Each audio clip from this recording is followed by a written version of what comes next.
A warm welcome. This is episode 205 of Stu's Wrestling Podcast. This is the first episode of 2026, and I have got none other than the second generation sensation on for his third appearance, Mr. Brian Hardy, and the boss man of USW, United States Wrestling. Brian, I can't wait to get into it with you, and just Happy New Year, belated Happy New Year to you.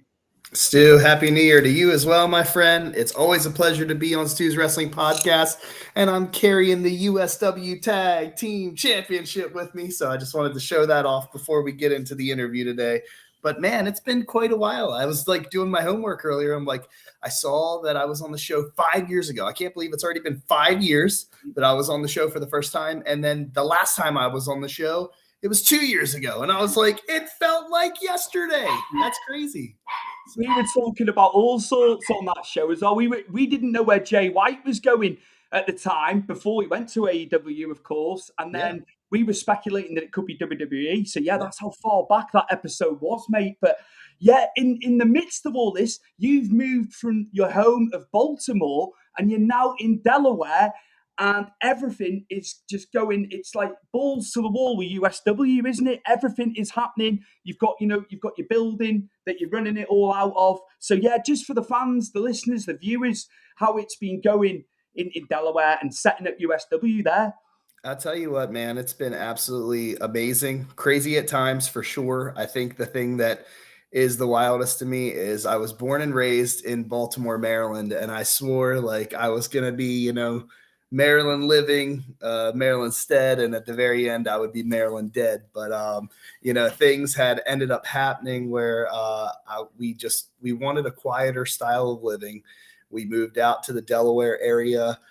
My wife always wanted a nice house that had no neighbors around the area, just nothing but, cornfields and deer running in the fields and that kind of stuff. And it's amazing. If you look out our front window, it is just nothing, dude. No neighbors, no nothing like that. It's just empty fields. We do watch the deer run across every now and again. It's just such a nice style of living. And I tell people all the time, us moving here was probably the best thing that could have ever happened for my entire family. But then the crazy thing is we had no idea. We knew wrestling is in our blood. We knew we were going to run some type of wrestling stuff. The biggest thing was my wife kept saying, we're not going to just leave the wrestling business. We're not going to move somewhere else and just stop. So I think the toughest part was that we left our business back in Maryland and our wrestling school, everything like that. And I was traveling. Now I live about an hour and 30 minutes away from where I used to live. So now that we're here, I was making the drive 3 days a week over to Maryland, an hour, 30 minutes that way, an hour, 30 minutes back, 3 days a week.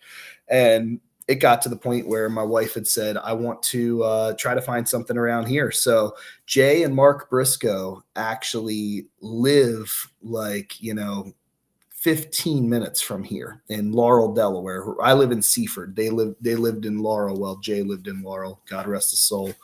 And Jay is buried in Laurel. And the thing is it's one of those situations where one day we were walking through a flea market that happened to be in that area, and there was a for rent sign in one of the storefronts. It's connected to this huge flea market. There was a bunch of storefronts, and it happened to be that one of the buildings was completely vacant, empty, for rent sign. And my son and his girlfriend walked by and said, you guys got to check this place out. Now they said that weeks before we got it. So then when my wife and I walked into it, we were like, maybe this was the place they were talking about. And she goes, yeah, I could see it now. We could have a storefront up here. You could have the ring back here to train, this, that, whatever else. And basically I said, I'll think about it. I don't know. I got to crunch some numbers and think about it and whatever else. And before I could even make up my mind, she was already on the phone with him. And she's like, we got the place. And the rest, as they say, is now history. So we've been there since August. We've been living in Delaware since March of 2025. We've been running shows here since August. The end of August, we had our brand new school and storefront, and it was off to the races we went. So amazing, mate. I'm so happy for you. Me and you have been friends since 2020, actually, during the COVID times, of course. So it's just been amazing to see, you'd set it at prior, but where you've taken it to now, with the kids, your children being involved with it, they've been trained by you, of course. It's just amazing. It's been just beautiful to see how it's gone. It's so wild because there are times where, like, I tell people all the time, like, it is very storybook in a way, but at the same time, it's like much like anything, we have our own like family tiffs and stuff like that. Like, no family's perfect, every family has their hardships that they face and stuff like that. But the one thing that I tell most people is like, while the average family, I'm not saying that we don't have average family problems, because we do, like, you got a curfew, you got to be in at such and such time, you got to do your homework, you got to do this, you got to do that. But at the same time, it is crazy because the stuff that we argue about, nobody would ever, even like the regular family of the world would not think like they're actually having an argument right now on if this wrist lock looks legitimate and if it's being applied the proper way and how they're holding it after it's done. And yet it's like, there's just so much stuff. Or, like, there's so many weird things I tell people. Like, when I hear my wife say things like, just give me the Iggy on this or that and blah, blah, blah, blah, and whatever else, all this wrestling lingo that the average person like wouldn't even think about. I'm like, my whole family is engulfed in professional wrestling in one way, shape, or form. So I'm like, to me, it's very rewarding at times to watch like something that I've done as the quote unquote, patriarch of our family now, to watch what it's being brought into. But at the same time, sometimes it's crazy because I'm only 35 and I'm almost looked at right now as I'm like 75, and like, what does dad know? Dad's old and outdated and he doesn't know what he's, doing and this and that. And I'm like, bro, I'm only 35. What are you talking about? So I have certain kids in my family that I think will definitely run the business one day. And I'm hoping that that's not for like another 40 years, but I'm disclosing all the tricks of the trade to them on how to run a successful business. So you're younger than me, man. You're younger than me. I forget at times. I really do. Hey, there's nothing wrong. There's nothing wrong with that, though, mate. Or being a veteran at your age. I was born in 1990, and I've been a pro wrestler this upcoming year for 18 years. So craziest thing.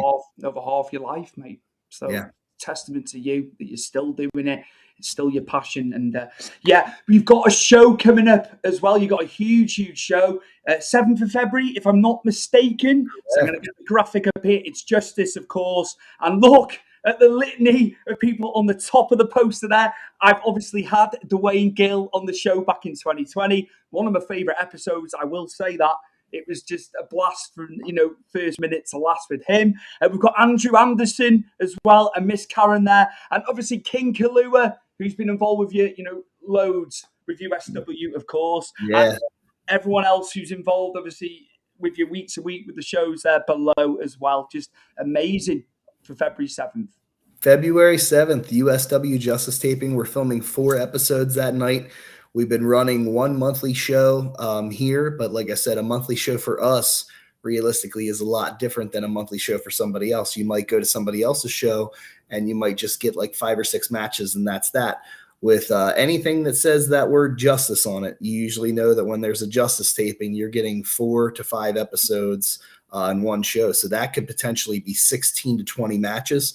Sometimes that's overkill. We do have intermissions and stuff like that. So that way people can take breaks, so that way we're not running people out. But the thing is too, a lot of the matches on Justice tend to be shorter than if we were running an internet pay-per-view or anything like that. So an internet pay-per-view match could be, 12 to 15 minutes. Whereas it's like the same thing maybe for a main event on Justice. It could be 10 to 12 minutes, but most of your preliminary matches are kind of, 2 to 3 minutes or 5 to 6 minutes. And that makes all the world of difference too. But there's a lot of star power that comes through on those Justice tapings. And the legendary longest reigning light heavyweight champion of all time, Dwayne Gilbert Gill. I call him Uncle Dwayne.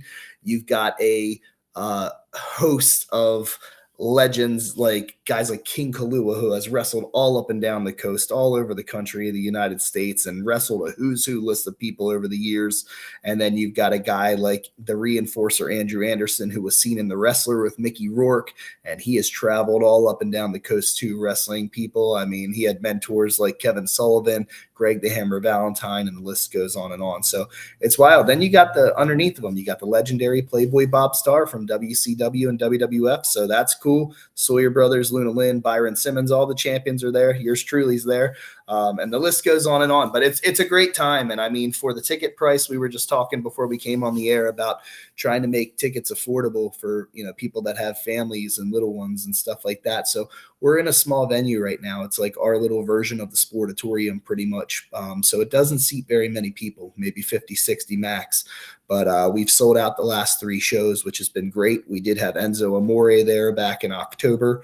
And it's been just absolutely great. It's been a great thing for the community. So $30 ringside, we already sell out of ringside almost every single time we announce a show. Ringside is sold out instantly. And then from there, we have our $25 general admission seating tickets, which, I mean, that's cool. But, they go quickly too. So it's one of those things where in the summertime, we'll be running a lot of outdoor shows. We'll be running a lot of bar shows. We kind of put the word out there last year, and wrestling's wrestling, but we put the word out there last year that we were going to be purchasing a steel cage and that we were going to run steel cage matches all summer of 2026. And then magically and miraculously, all these like other, companies around the area start hosting steel cage main events and stuff like that. So it's like, it is what it is. I mean, you can do a million different things, but it's not going to be the same as what we do. We're always going to find a way to make it a little bit different and make it our own. But I had made a joke a couple of weeks ago because I said, man, if that was the case, I wish back, when I had made that announcement to the public and the fans and everything like that before word got back, I wish we would have just announced that we were going to have like a dog shit on a pole match or something like that. That way they would have stolen it from us.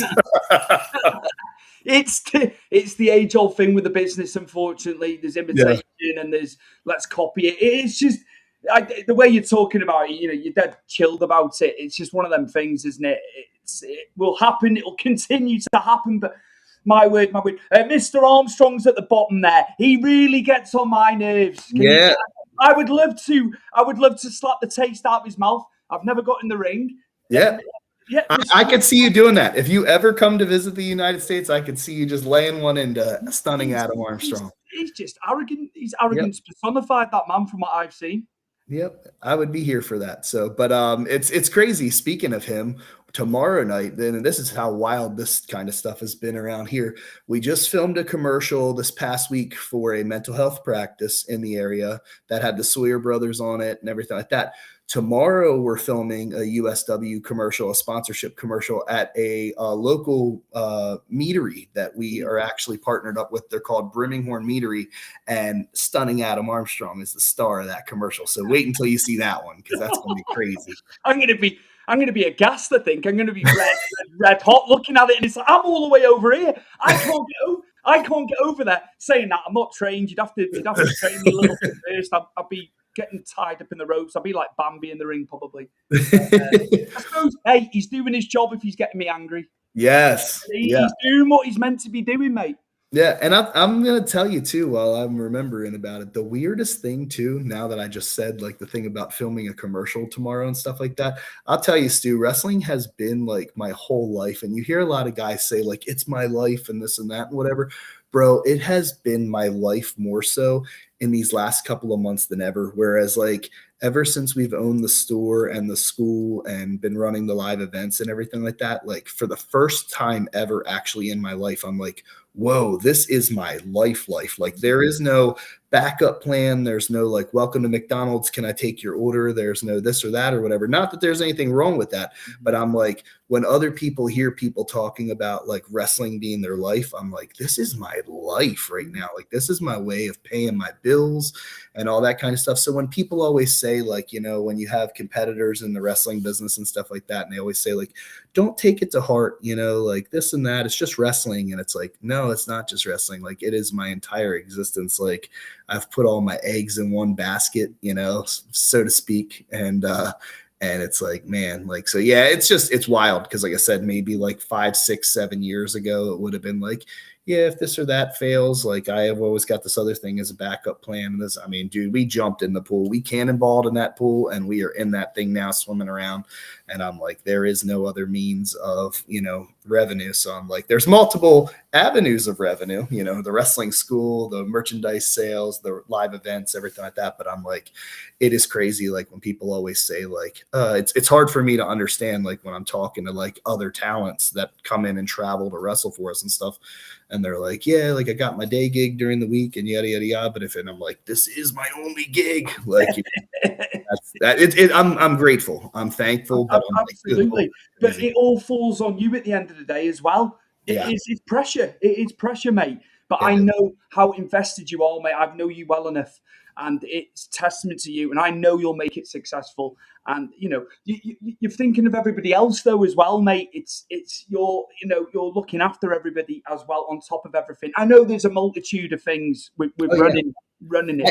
I tell the guys all the time, like I think that some of them, they travel, and a lot of these guys, they just go from show to show, and they're just trying to get their next dollar where they can, and they're trying to do their next thing where they can. But I'm like, it's one of those things for me where like I tell these guys, I'm like, look, to you, I'm like, this might just be something fun to do on the weekend or whatever, or this or that. I'm like, to me, this is me trying to afford not only for my own family to live, I'm like, but I'm trying to create futures for all of you guys as well.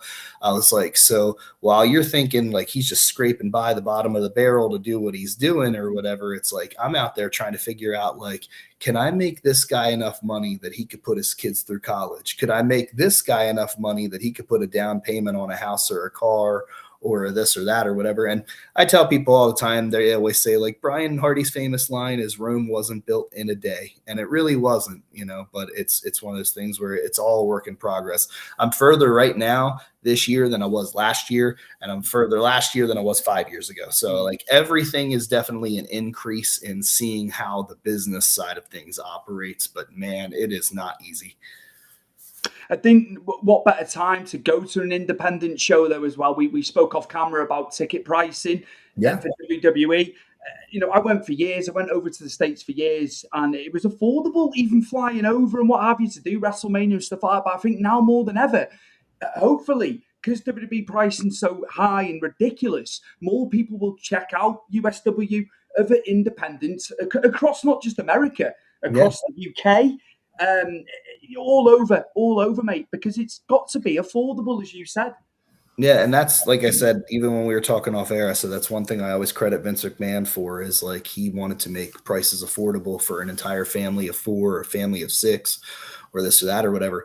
It's tough sometimes, like especially with smaller audiences, higher paydays for wrestlers, that kind of stuff, to be able to afford to give people like certain prices, but you try to do your absolute best to make sure, there's times where like when we brought Enzo in, there was a high overhead, so it's like we had to charge $40 for tickets rather than our average 25 and stuff like that. But the fans understood under the circumstances, so it's kind of just in what you're giving them. But I never wanted to lie to them either. I didn't want to sell them a bag of goods. I told them like, this is happening this way because it is this way this month. But next month, when Enzo's not here, I'm going to drop the ticket prices back down to 25 and this and that. And when they see that and you're being transparent with everybody, then they respect you for that kind of stuff. And it's like one of those things where then they're more likely to want to come back and support your company and your brand even more and more and more. So I'm just always honest with the fans. I'm always real with them about that. I'm always real with the boys, and I'm transparent in everything I say.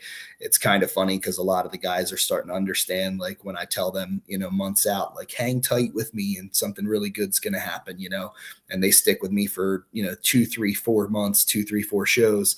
And then on that 5th show, they win a title or they have something like that happen. And they're like, wow, he wasn't lying. Like, I'm like, I know from day one when they walk in what plans I already have for them, but I can't disclose those plans with them because if I start telling them and chitter chatter, and I think one of the biggest things I learned from over the years of being a promoter was that, like, you don't want to tell somebody something that isn't true, because then they'll forever use it against you. Like if I said, Stu, you're winning the heavyweight belt on such and such time at such and such place, and then plans change, and it might not even be because of you.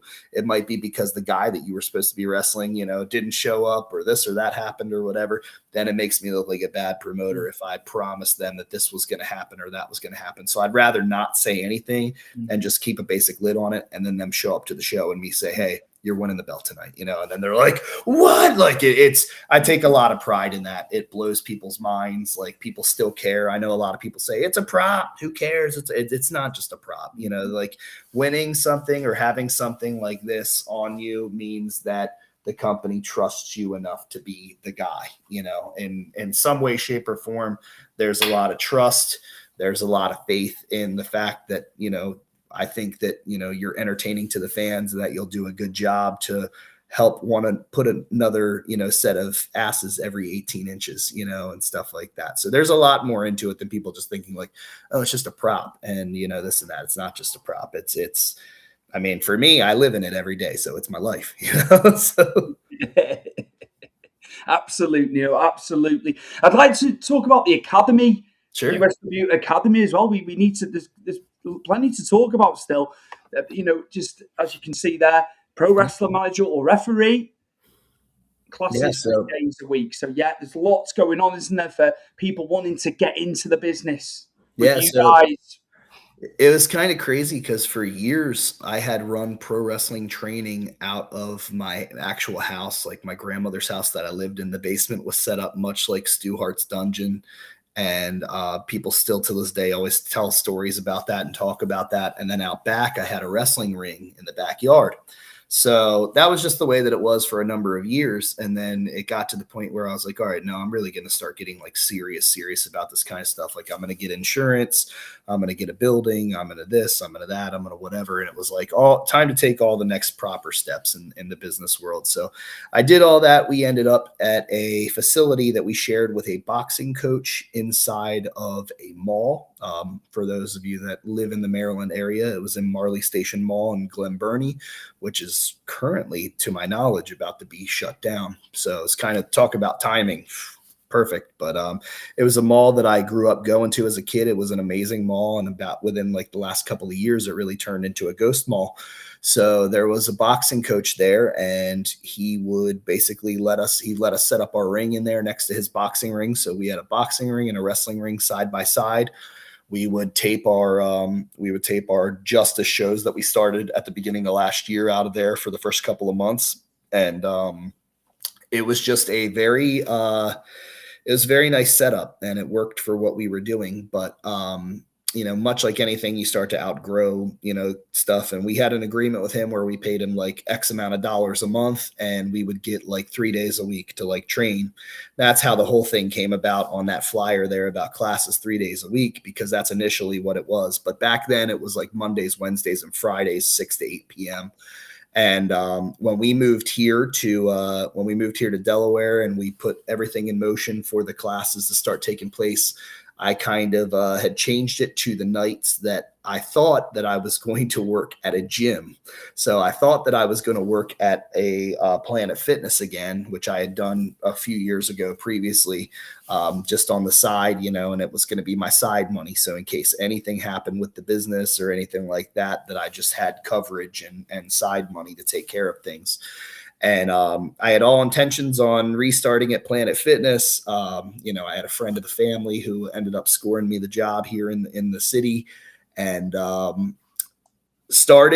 did 3 days there. And within 3 days time of working there, realized that I had had so many students sign up just within the first week for the USW Academy that it was apples to oranges. Like I could rather make like $300 or $400 a paycheck at this gym that I would be working at, and people would be bossing me around, and I'd be squirting down the machines and doing all the nasty grunt work. Or I could make $10,000 teaching people how to wrestle and stuff like that and whatever. And I was like, yeah, I think I'm going to take the $10,000 route.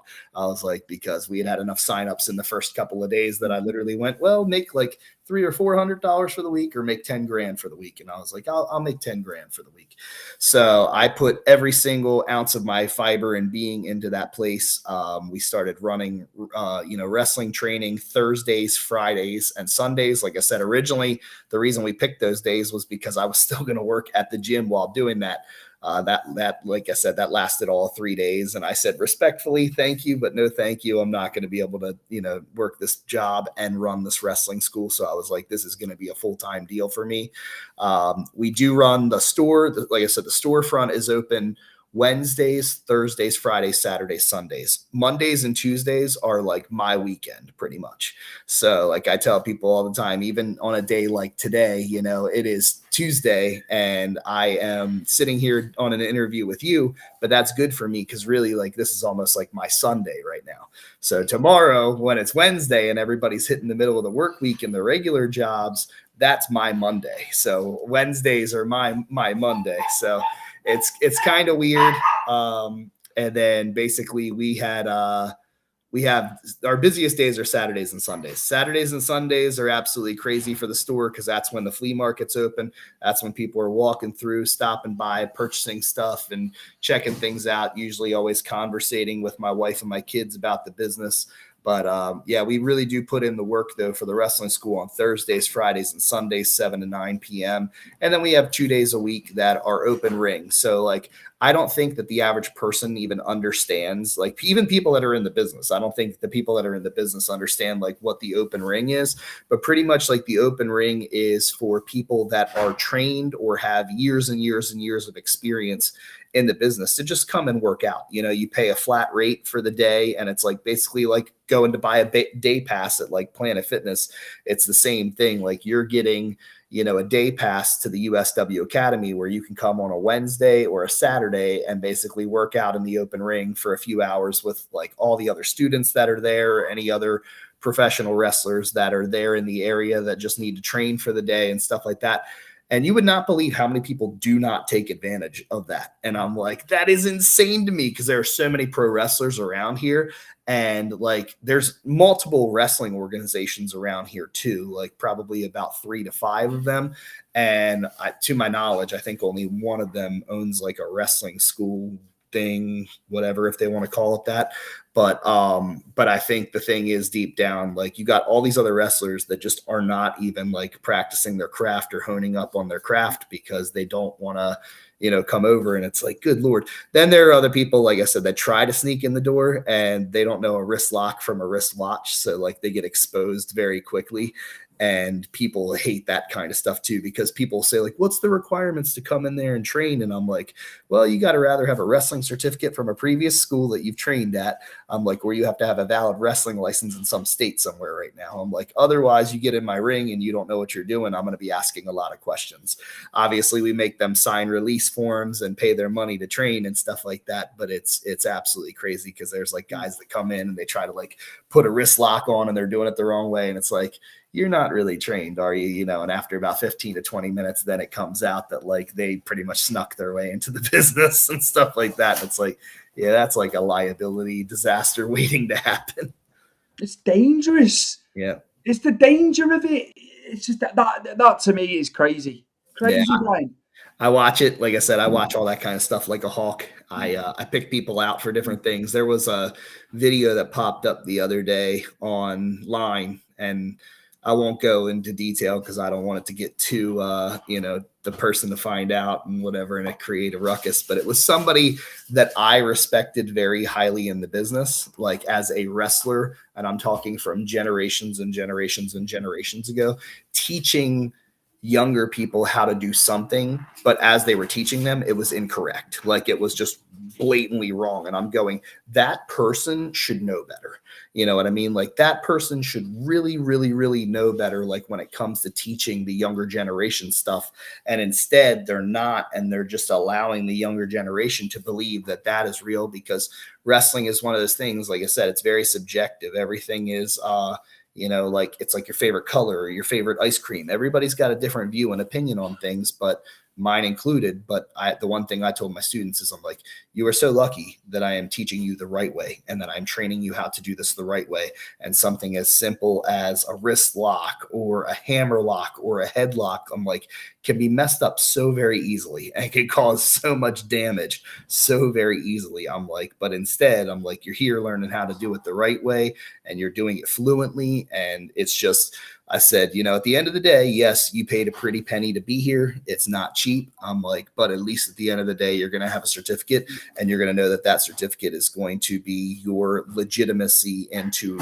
telling people, hey, I know this business. So when you're hitting the ropes properly, or when you're applying holds properly, or you're selling properly, or you're even knowing about the psychology of a match properly, at least then you could say, yeah, I was trained by Brian Hardy. I was doing it the right way, and I tell people that all the time. I just see so much stuff all the time online that makes me cringe. And I'm like, oh my gosh, why are they doing that? Like, why are they telling them? And then they're standing there smiling, acting like it's like totally cool and acceptable. And it's like, it's not. Like, do it the right way.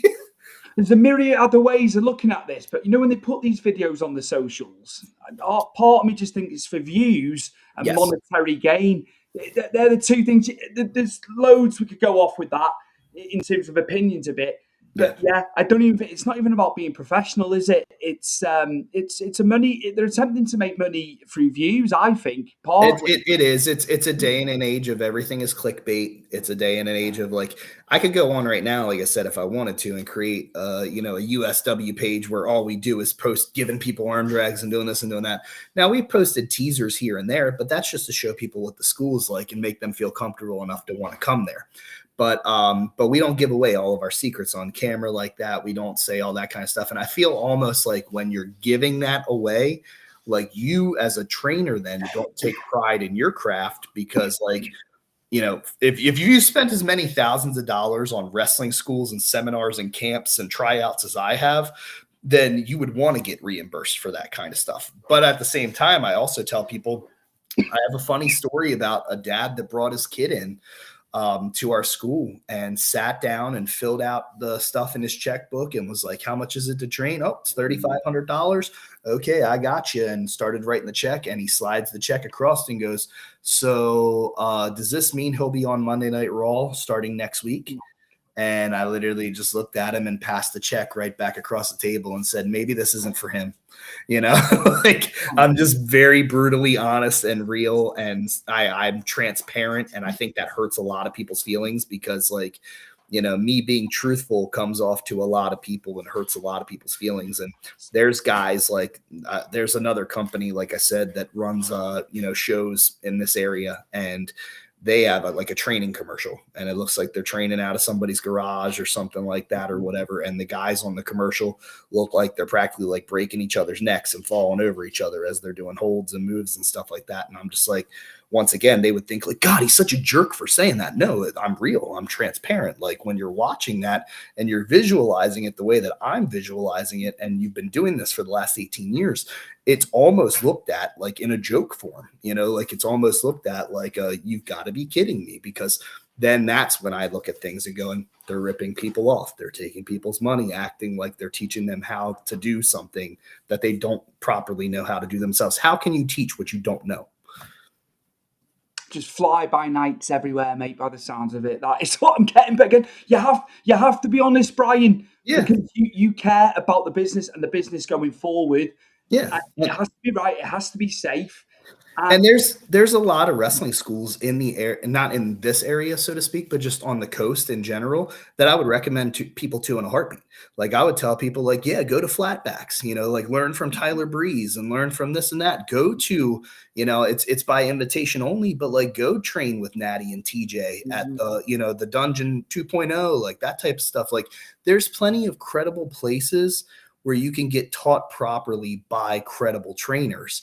Kikoa, the Flying Hawaiian, is a great trainer. He's a guy that I've wrestled that took care of me and protected my body. And I watch all of his videos constantly all the time. And I'm so proud of him, like as a human being, that I'm like, he just runs a really good training facility. Mm-hmm. And I'm like, there's just for as negative as I can be at times about the stuff that I see that I don't like, there's equally just as many people out there that I constantly am putting over to other people and saying like, yeah, I watch their videos or I watch their stuff and they're doing great and they're doing things the right way. And I wish them all the success in the world, because that's the kind of stuff that's going to keep the business evolving for the better. Balance, isn't it? You've got balance about it all. I totally get it. I totally get it. I think we should get the schedule for the year with USW, because I've got the graphic. Let's pull it up. Let's have a chat about that, because there's loads of events coming. Yeah. We're only in January, so we're right at the start of the year. So let's get the graphic up and you can talk to the viewers and listeners about what's coming up. Absolutely. So I wish that I could give you more of a spoiler right now on a lot of these dates and who's coming in. There are some very, very, very big names coming into some of these shows in the next couple of months. But I don't want to give away too much. So what I'll do right now is I'll just give away February the 7th. February the 7th, as we already touched on earlier, the former WWF light heavyweight champion, the longest reigning champion in history, Gilbert, Dwayne Gill, will be in the house signing autographs on February the 7th. He's also going to be on commentary that night, so I'm really looking forward to that. I know a lot of people are like, is he going to be wrestling in ring? No, he's not. But he's going to be at the commentator's booth, and he's also going to be there doing a meet and greet with the fans, so that'll be good. March the 7th, just hang on to your seats for a few more weeks, because we are about to drop that bombshell announcement in like probably less than, I'd say, maybe another 2.5 weeks. And that was a big one. And there's going to be some pretty awesome former WWF stars coming into United We Stand 3. The April, May, June, July months, as we're getting into later in the year, there's going to be a couple of big names that are going to be surfacing that people probably haven't seen in this area in quite a long time. So if you're on the East Coast, if you're in the Delaware or Maryland or New Jersey or Pennsylvania area, once these tickets go on sale, you're definitely going to want to see this kind of stuff.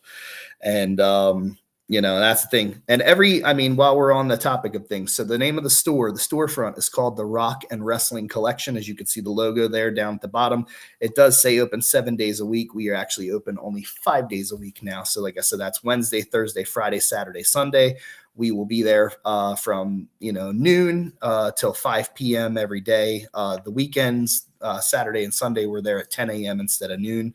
But then the thing is, like I said, once a month, you got live events. We're going to be running a lot of different bar shows and stuff like that over the summer. So there's going to be some cool outdoor events, as well as the tiny little studio appearances that we do as well. But it's a great year for USW. There's a lot going on, a lot of new talent coming in, a lot of championships. We've got our heavyweight title, our silver screen title. We've got our tag team championships, our Ladies Liberty Championship, and we are getting ready we're in the works of our tournament right now for the 6-man tag titles. So the Sawyer brothers have advanced to the finals, and we're about to find out in February who else is going to be advancing to the finals. And then we will have the finals of that title to be determined in March. So quite a bit of stuff on the shelf, on the books at the moment. We're excited about that, but man, it's better now than it's ever been. And I tell people that all the time, like I've been running shows since the time I was 19 years old. I'm 35 now. So I'm like, that is incredible. I've been wrestling since I was 18 years old. I'm 35 now. There's so much that I look at and I just say, like, I am thankful, man, because I never thought in a million years that stuff would turn out the way that it has. And everything is peaks and valleys. I tell people all the time, there are some really, really, really, really, really big highs, and there are some staggering lows. And we take the good with the bad, much like anybody does. Any day. I'm not untouchable. I'm not flawless. I'm not anything like that. Everything is a learning experience. But I'll tell you what, right now, I feel like I'm like in the Delaware area, and I feel like I'm the Eddie Graham. How Eddie Graham ran Florida. I feel like I'm Eddie Graham of Delaware. I feel like I'm Stu Hart, how Stu was to Calgary. I feel like I'm that here. I feel like I'm the Fritz Von Erich. I'm everything, brother. I'm all rolled up into one. And you got Brian Hardy running this Delaware scene like it ain't nobody's jelly bean. Yeah. Yes. A little bit free flowing then. Perfection. Didn't stop. Carried on going. That was flawless, mate. That was absolutely flawless. And I love it. I just wanted to ask you, before we go, now we've spoken about old matches me and you watched as kids, matches we loved. I think there's so many questions I could ask you that I haven't asked prior, and we've covered a lot in the previous 2 episodes on historical stuff in the business. But a go-to match for you that you've gone back to for years and years and years, watching now as a fan, and it's like a clinic? And this will probably be from the top of your head, but I've never asked you that, so I thought, I'll throw this in. Yeah, I know I've answered it on other podcasts before. I don't know if I've ever said it on here or not, but just right off the bat, I'd have to say Terry Funk versus Bret Hart, WrestleFest 1997, Amarillo, Texas. Terry's retirement match.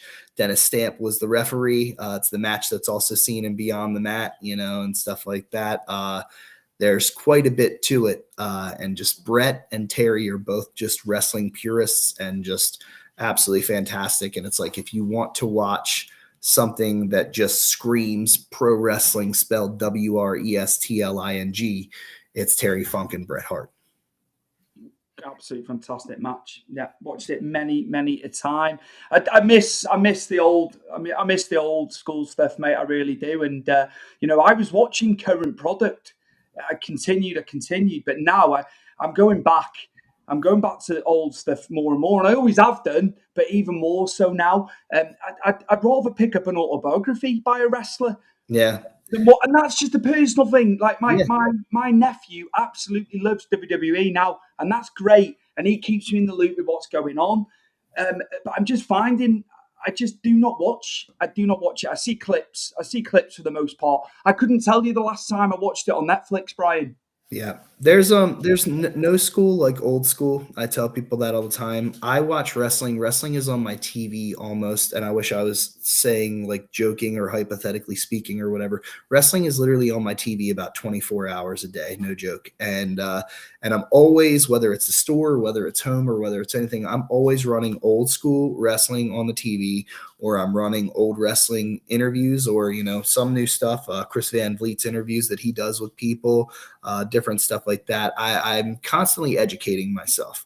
But the current product, in some respects and regards, I love AEW. There's some stuff that WWE does that I like, but some stuff just isn't for me. So when I have talent come into USW and they say, yeah, I saw this thing on WWE, or I saw this thing on, AEW or whatever, I'm like, yeah, I don't necessarily know that I want it to be done like that. And they're like, what? And I'm like, because it's so weird, because like in a way, I kind of want to be a feeder league for WWE, if that makes any sense. I want the paycheck that comes with that. I want the money. I want the notoriety. I'm not going to sit here and lie and bullcrap people and stuff like that. I'm going to be real about it.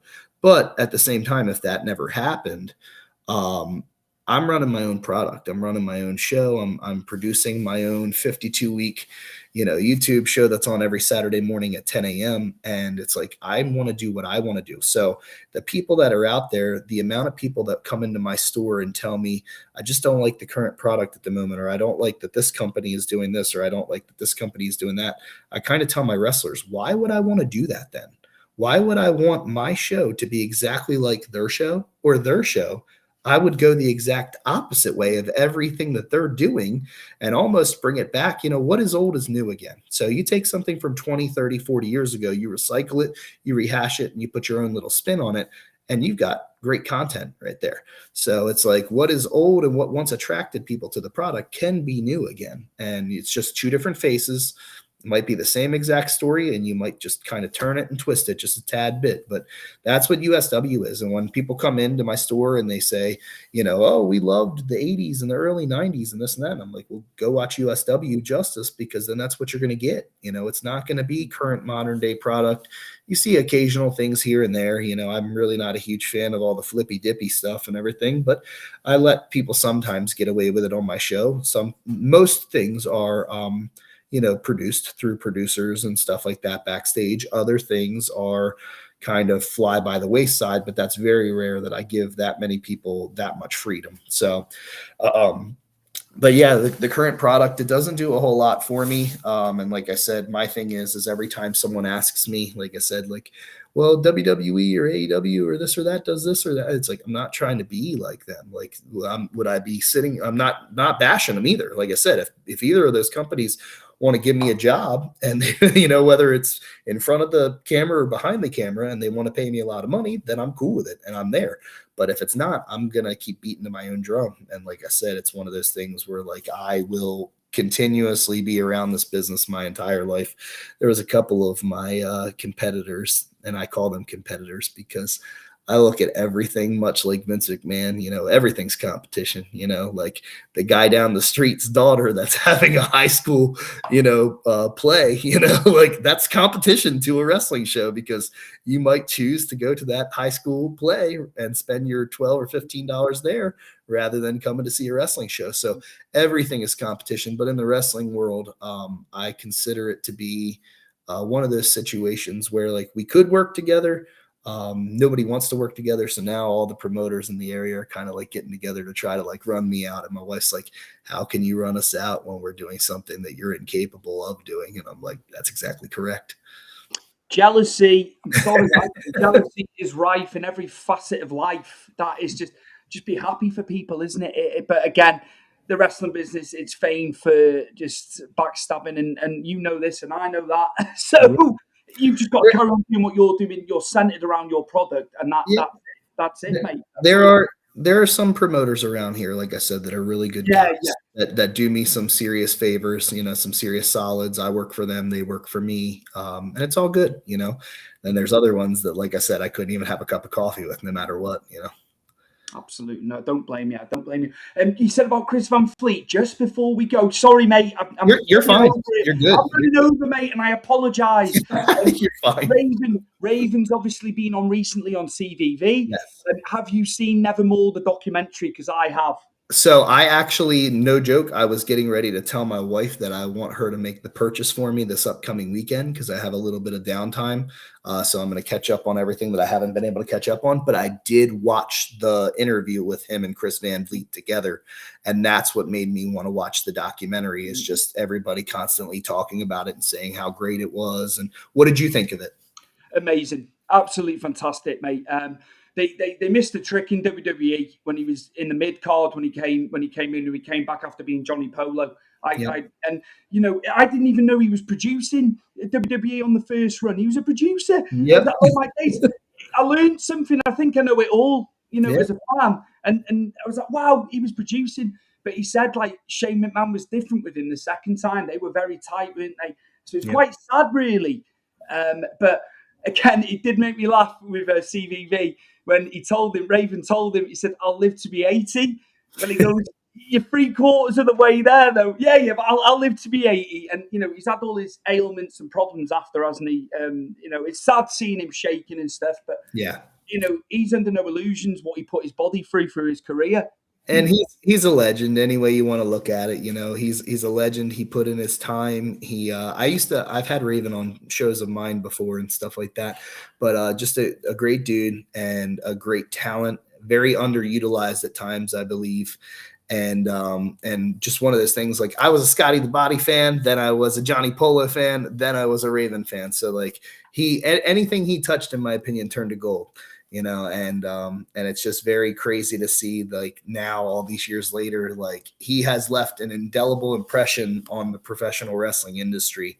But it's kind of sad to see health-wise, like where he's at and what's going on in his life and stuff like that. But I mean, that's the price sometimes that you pay with this industry. And I tell people all the time, like, I would give everything for pro wrestling. And sometimes I have literally given everything that I could possibly give for pro wrestling and then some. And I'm like, and it's no different with him. He gave everything he had up until his very last match. So it's like, he's just the one scene that gets me, mate, is when at WrestleMania 17, the golf cart. Yeah. He's got the golf cart and he goes over his leg. And like he said, he went over the wire. He could have cut the whole show. The whole show off. Yeah. I did know about that prior. I knew about it years ago, but it's when he's yelping in pain when the golf cart goes over his leg. I used to rewind that all the time on VHS. Yeah, and I love WrestleMania 17. I think that whole WrestleMania is fantastic at Houston Astrodome. But yeah, that's crazy to me. And like I said, but I definitely am looking forward to watching his documentary.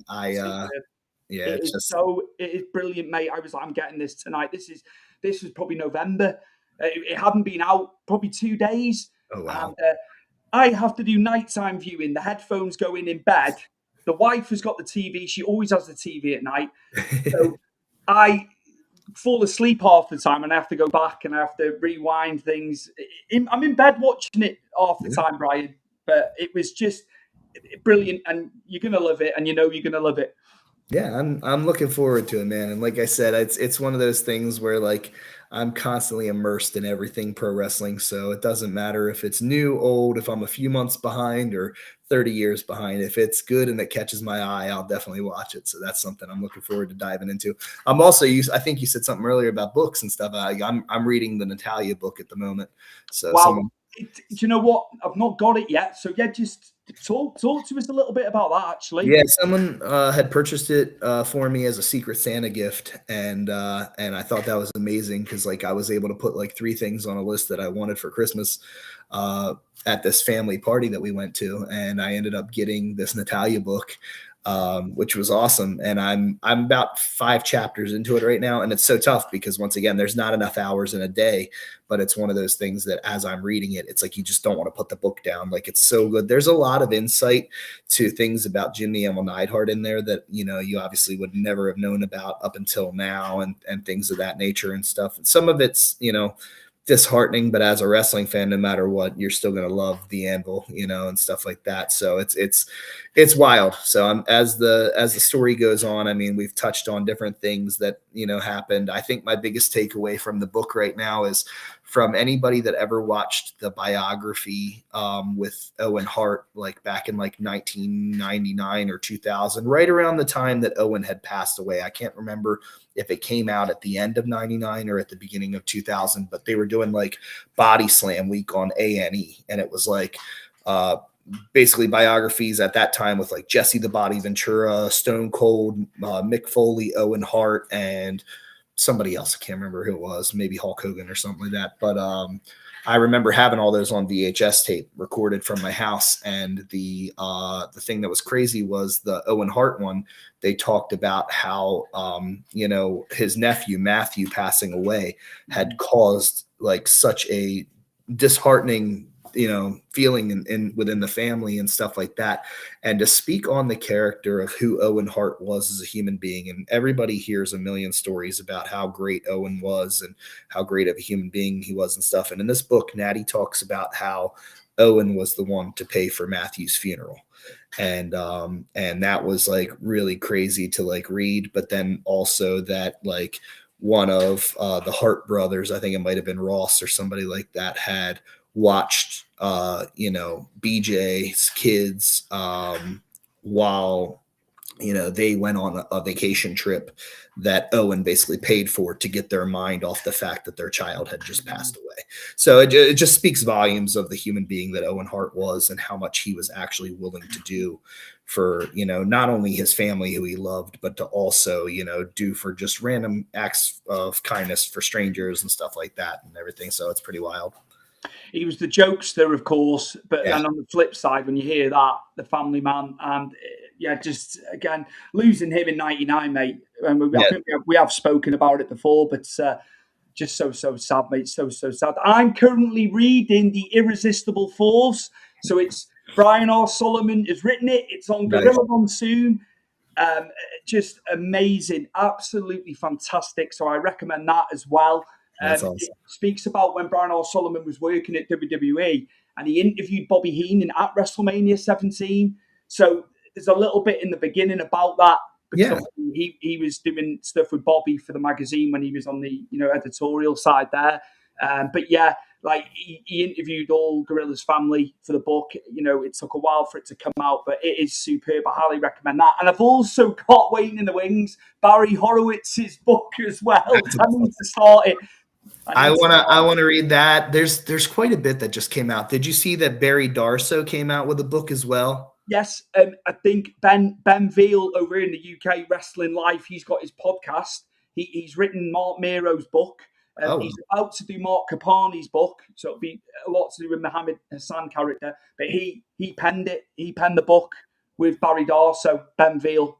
Yeah, I love wrestling books. I'll never get tired of them. I've got a huge bookshelf in my bedroom full of wrestling books that I've read. And like I said, the fact that I wrote a book that was based on my personal life and my pro wrestling career and my music career, it's eye opening to me. Like 2 weeks ago when we just had our last show, there was people that had purchased my book off of Amazon Wow. and brought the book to the show and had me sign Amazing. it. And that's still like Amazing. the book's been out for 2 years, but it's just mind blowing that people would even want to read my story. So I'm like, that's very cool. It's amazing, mate. Just good for you. Honestly, good for you. Yes, Brian. Thank you so much for coming on, and it's been brilliant. It's been great catching up on USW. All the best for 2026, of course. Loads of shows coming up. I know you're going to be doing 52 shows, aren't you? 52 Yeah, episodes of USW Justice this year, and we're going to be doing 4 internet pay-per-views. amazing. Well done. Honestly, to be doing it, weekly episodic is just, it's testament to you guys. It really is. And I love the throwback style. I've said to you previously, I'm getting NWA vibes when I Yeah. watch it. And that, I know that's what you're after. I know. And you said about it earlier as well. So yeah, USW, get following, get liking. Yeah, where can we find all this on social media? Actually, I'll Sure. get you Yeah, to we're talk on about Facebook at facebook.com/United States Wrestling. We're on Instagram at the official USW. And on YouTube, you can just type in USW Justice. Our YouTube page will pop up there. You can watch every single previous episode of USW Justice from season 1. That was 48 weeks. Now we're in season 2. So this year it's a new season. So it's 52 episodes this year, 4 IPPs this year, 4 last year.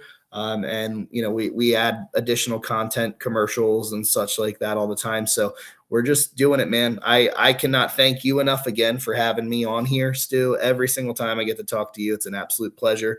I'm it. glad our schedules finally worked out. And once again, man, one day you and I are going to be sitting somewhere and we're going to be having a drink together and we're going to be laughing. So Can we put some modern punk rock and roll on while we're there? Because I like my modern punk, mate. I say modern, not like now, but going back. But I do like some of the current stuff that's been coming out. Do you know what I need to see? And I've never seen them, and I've followed them for years. Pennywise. there you go. I Oh need man, to see Pennywise, mate. I honestly, do you know they what? were Though? I did they were like it great. when Zolly came over and did vocals on the one record. I loved it. I absolutely loved it when he came on. But yeah, I'd love to see Pennywise, man. And If I think if they're you've playing. never seen, I don't know if you've ever seen the documentary. I'm not trying to keep you, but if you ever No, see the no, no. documentary called The Other F Word, Right. it's on Facebook. I'll have to send you the link. Send it me over, mate. It That is my bag. That is my bag. Yeah, it's got Lars from Rancid on there, which like I love talking to Lars, man. I talk to him all the time about wrestling and different things and stuff like that. It's got Lars from Rancid on there. It's got Jim from Pennywise on Come on. there, and I love like a that, man. number of other guys. And the documentary is called The Other F Word, but it means fatherhood. So Send it my way. Do you know which one I do like? I know it's old now, and clips have come up recently. The Fat Records one with Fat Mike. oh yeah, I got that Amazing, on DVD. Yeah. amazing that is. And clips have come up on socials recently. I know it's old now. Yeah. I loved it. Fat Records. I had so many albums on CD from Oh Fat yeah. Rec. That was a great label. Tons of bands that I was friends with on there, Masked Intruder and Teenage Bottle Rocket and all that type of stuff. So I've always been a huge Fat Wreck fan. And it's like it's crazy that NoFX actually is no longer playing shows to me. Like that's kind of crazy too. Mike, who I work with, he is. I don't know how many punk bands he hasn't seen, but he went to the last show. But he's seen no effects. I can't even count how many times he's been. But he went to the last show over here. He went. I think he may have gone to London, if I'm not mistaken. He went down there. He's seen him so many times. I Yeah, don't. we could jump down the punk rock rabbit hole forever. One thing I will leave everybody with, just since Yes. I have access to a free forum here, is the drummer, my friend Alex Martin from the band The Queers. Alex is a great guy, and the Queers are legendary in the punk rock scene. And his daughter has been diagnosed with a brain tumor. Oh And there's a GoFundMe going around right now where they're trying to raise the funds that they're going to need, especially for after that surgery is done and things of that nature and stuff. So prayers and well wishes to him. Just a great human being. And I really hope that, his kid can pull through this with a safe surgery and everything like that. And I hope that the recovery is speedy and everything everybody's back to normal in no time. But yeah, if you get a chance, I post that GoFundMe on my page. So absolutely, I can share that. I can get that shared. That's it take wrestling out of it, take music out of it. That is what matters. And just I just hope that the little one will be okay, mate, because that's what counts at the end of the day. We all get wrapped up in things, but family first, isn't it, Brian? Absolutely, my friend. That's the crucial thing.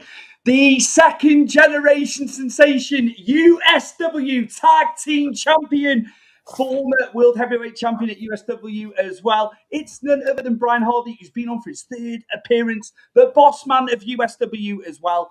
Thank you so much. It's been a blast as always. We will get you back on. You will be back on. It won't be a 2-year gap. It won't be a 3-year gap next time. Let me tell you, you'll be back on this show later on the year because there's just so much going on. Brian, thank you, mate. You're the best. And for all you fans out there, make sure you listen to Stu's Wrestling Podcast.